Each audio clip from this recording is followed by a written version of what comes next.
अगले ओलंपिक्स में मैं ही हिंदुस्तान को पहलवानी में मेडल दिलाऊंगा, वो भी सोने का। इंडिया का कोट पाना है? नहीं मिलता इंडिया का कोट, कमाना पड़ता है।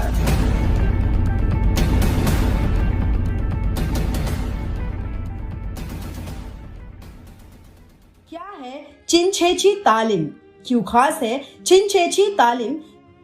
किस इंसिडेंट पर भड़क जाती हैं अर्शा? किसकी हो रही है एंट्री? वीडियो स्टार्ट करने से पहले दोस्तों आपके लिए एक गुड न्यूज है। अगर आप भी सिनेमा की दुनिया से जुड़ना चाहते हैं और काम करना चाहते हैं तो डिस्क्रिप्शन बॉक्स में दिए हुए जॉब लिंक पर क्लिक करें और इस अपॉर्चुनिटी का भरपूर फायदा उठाइए।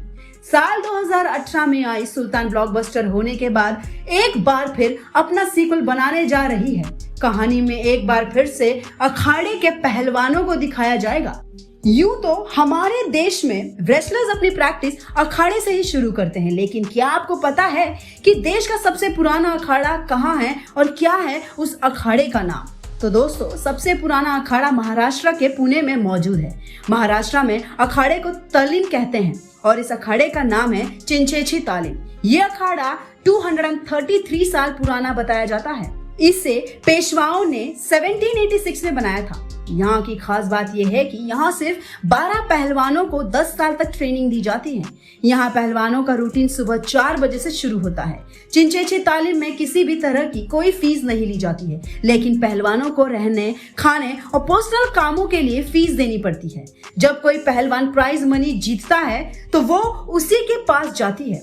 इस अखाड़े की लाल मिट्टी में छाछ, तेल और नींबू मिलाया जाता है जो इसे एंटीसेप्टिक बनाता है।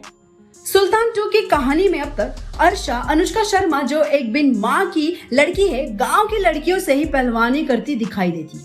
उसके अब्बू का दोस्त पवन उसे अभी तक संभालता है। बचपन से अकेली रह रही अर्शा की दोस्त के नाम पर बस एक उसके बचपन की सहेली छाया ही है। एक बार गांव में छाया को देखने के लिए दूर के गांव कुछ लोग आते हैं। वो लोग एक बच्चे से आगे जाने का रास्ता पूछते हैं, जिसका वो बच्चा ठीक ठीक जवाब नहीं देता।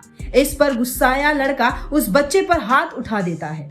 वहीं साइकिल से आ रही अर्शा ये सब देखती है और वो गुस्से से भर जाती है। अपनी साइकिल एक तरफ खड़ी करके अर्शा उस लड़के के पास जाती है और उसके हाथ को तेज से मरोड़ देती है। अर्शा उस लड़के से कहती है, मर्दानगी दिखाने का शौक है तने, तो बच्चे पर के हाथ उठा रहा है, मारे से 2-2 हाथ करके दिखा।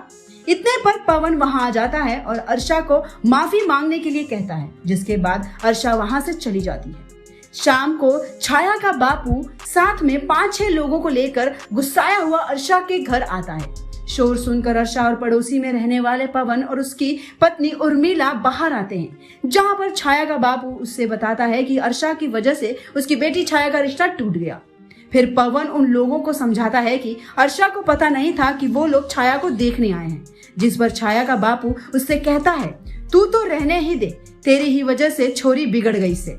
इस बात पर अर्शा को गुस्सा आ जाता है और वो बोलती है कि बिगड़ गई सू मैं, और आप लोग जो छाया का ब्याह अभी करा रहे हैं वो तो सही को नहीं। फिर दूसरे लोग भी ये बोलने लगते हैं कि अर्शा की वजह से कभी भी गांव में शांति नहीं रहती।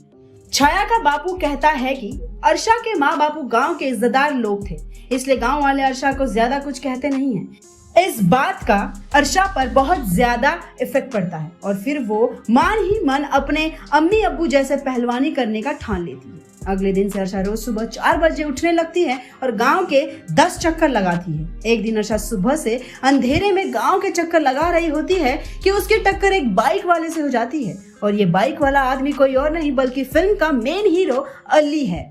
कैसी होगी अर्शा और अली की पहली मुलाकात? कैसे अली करेगा अर्शा को इंस्पायर? इससे जुड़ी अपनी राय हमें कमेंट बॉक्स में जरूर बताइएगा।